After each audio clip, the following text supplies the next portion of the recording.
ಈಗ ನಮ್ಮ ಎನ್ಯುಮರೇಟರ್ಸು ಈ ಮನೆಗೆ ಹೋಗ್ತಾರೆ, ಸರ್ ನೀವು ನಾವು ಇಂಥ ಕೆಲಸಕ್ಕೆ ಬಂದಿದ್ದೀವಿ ಅಂತ ಹೇಳ್ತೀವಿ, ನೀವು SC ಅಂದರೆ ನಿಮ್ಮ ಮಾಹಿತಿ ತಗೊಳ್ತೀವಿ, ಅಲ್ಲ ಅಂದರೆ ಪಕ್ಕದ ಮನೆಗೆ ನೋ.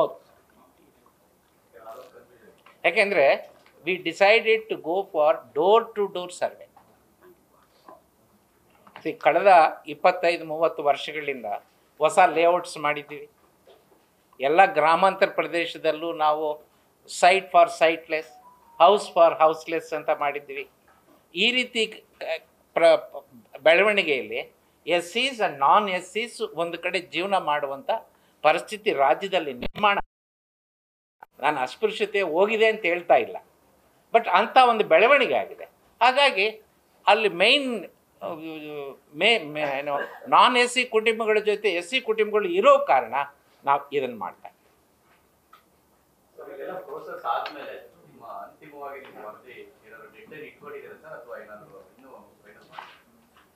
ನಾವು ಈವಾಗ ಈ ಸಮೀಕ್ಷೆ ಮುಗಿದ ಮೇಲೆ ನಮಗೆ ದತ್ತಾಂಶ ಬರುತ್ತೆ. ದತ್ತಾಂಶನ ನಾವು ವಿಶ್ಲೇಷಣೆ ಮಾಡಬೇಕು, ಅನಾಲಿಸಿಸ್ನಲ್ಲಿ ಸುಪ್ರೀಂ ಕೋರ್ಟ್ ತೀರ್ಪಿನ ಮಾನದಂಡಗಳ ಅನುಸಾರ ಕ್ಲಾಸಿಫಿಕೇಷನ್ ಮಾಡೋದಕ್ಕೆ ಏನೇನು ಎಂಪರಿಕಲ್ ಡೇಟಾ ಬೇಕೋ ಅದನ್ನು ತೆಗಿತೀವಿ, ಅದರ ಬೇಸಿಸ್ ಮೇಲೆ ಮಾಡ್ತೀವಿ. ಇಷ್ಟು ಮಾತ್ರ ಹೇಳ್ತೀನಿ, without further loss of time we will do it.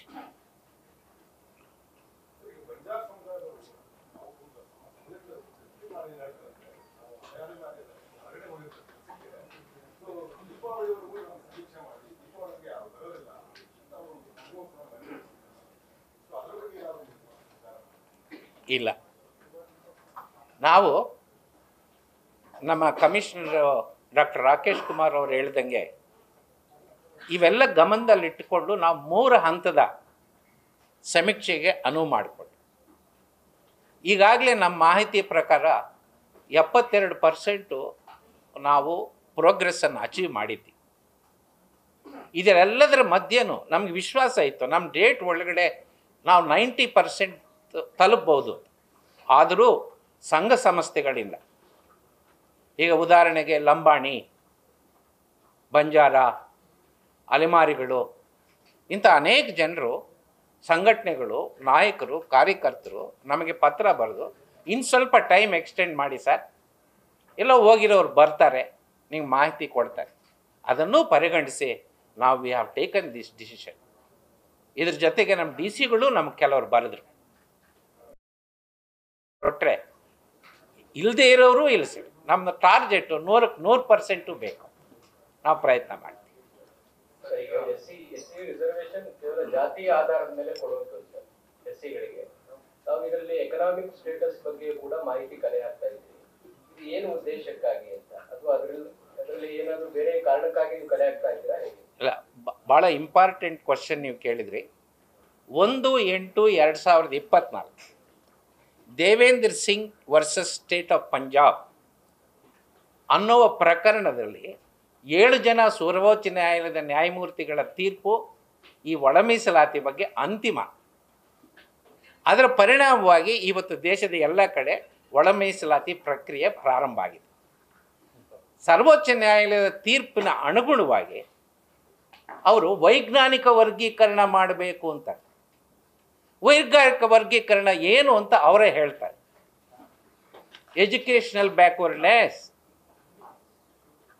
inadequacy of representation in public employment and social backwardness.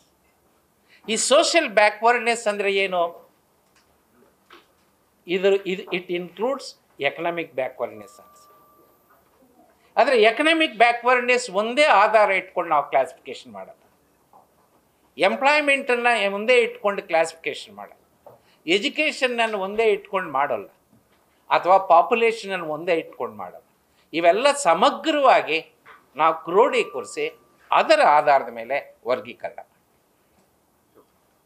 We are going strictly by the dictum of supreme court.